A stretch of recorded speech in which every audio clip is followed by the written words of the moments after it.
बीते दिन गोड्डा के ललमटिया क्षेत्र अंतर्गत तालझारी और बसडीहा के मुआवजे दिए गए जमीन को ईसीएल से अधिग्रहण कराने के लिए पूरी सुरक्षा बल के साथ जिला प्रशासन पहुंची हुई थी।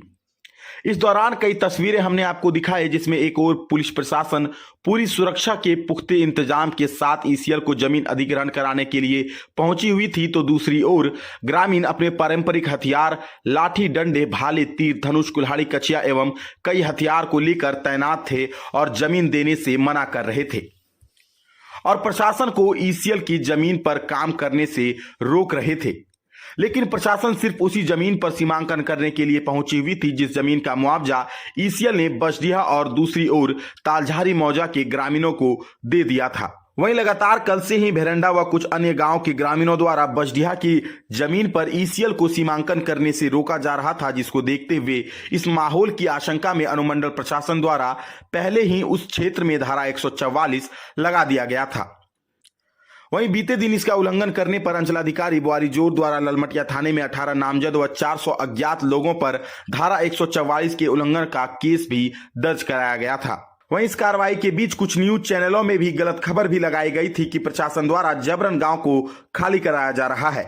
वहीं बीते दिन जिला प्रशासन ने इस बात को अफवाह बताते हुए अपनी उचित कार्रवाई जारी रखी और आज जब बसडीहा मौजा की जमीन पर सीमांकन करते हुए प्रशासन के कार्य में जो भी ग्रामीण आगे आए उन्हें विधिवत बलपूर्वक हटाया गया।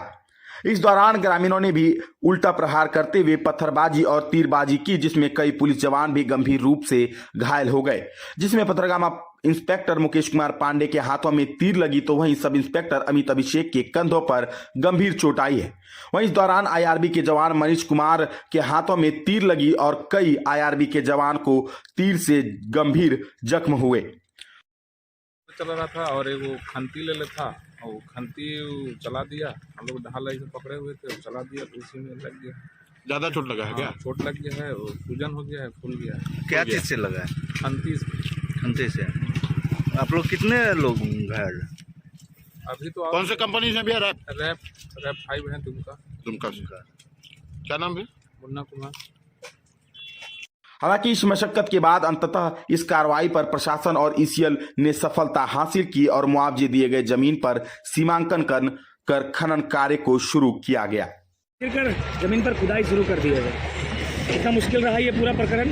और नहीं, अभी तो खुदाई नहीं चालू हुआ। अभी जो जिनका जमीन हम लोग अधिग्रहण किया था, जिन लोगों को नौकरी दिए थे, जो 22 आदमी का नौकरी हुआ था, वही लोग जो चिन्हित किया है जमीन, उसी को हम लोग मार्किंग कर रहे हैं। सर मार्किंग आज किया जाए तो ग्रामीणों का कहना है कि अगर यहाँ पर खदान हो जाता है तो बगल वाले लोग रह नहीं पाएंगे, उनका धंसना गिरेगा, उनके फसलें नहीं होंगी, ना घर रह पाएगा। यहाँ पे यहाँ पे जो घर है, यहाँ से लगभग 700 मीटर दूर है घर। यहाँ से जो गांव है 700 मीटर दूर है और जो विधिवत व्यवस्था जो उसको फॉलो करते हुए हम लोग जो जमीन का अधिग्रहण हुआ उसको काम करें। नहीं, अभी 700 मीटर दूर है। अगर कल दिन जिसका ज़मीन है वो अपनी खेती करना चाहे, खेतों पर आए या घर बनाना चाहे तो वो कैसे रह पाएगा?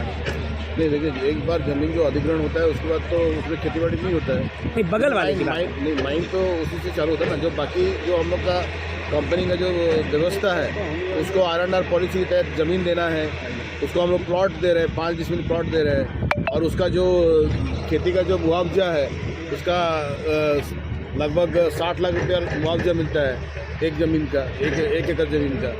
तो ये जो ज़मीन का हम लोग को उसको पूरा प्रकरण होने के बाद ही ज़मीन का अधिग्रहण होता है। ये कितना ज़मीन था सर जिसको लेकर?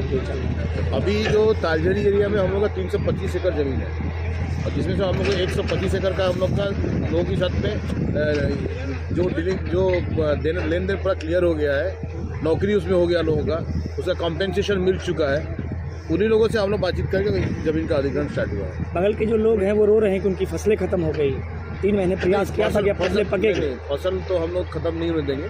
फसल जिनका जो उनका कॉम्पेंसेशन अगर होगा तो उसको हम लोग बिना कॉम्पेंसेशन के कैसे नहीं करेंगे।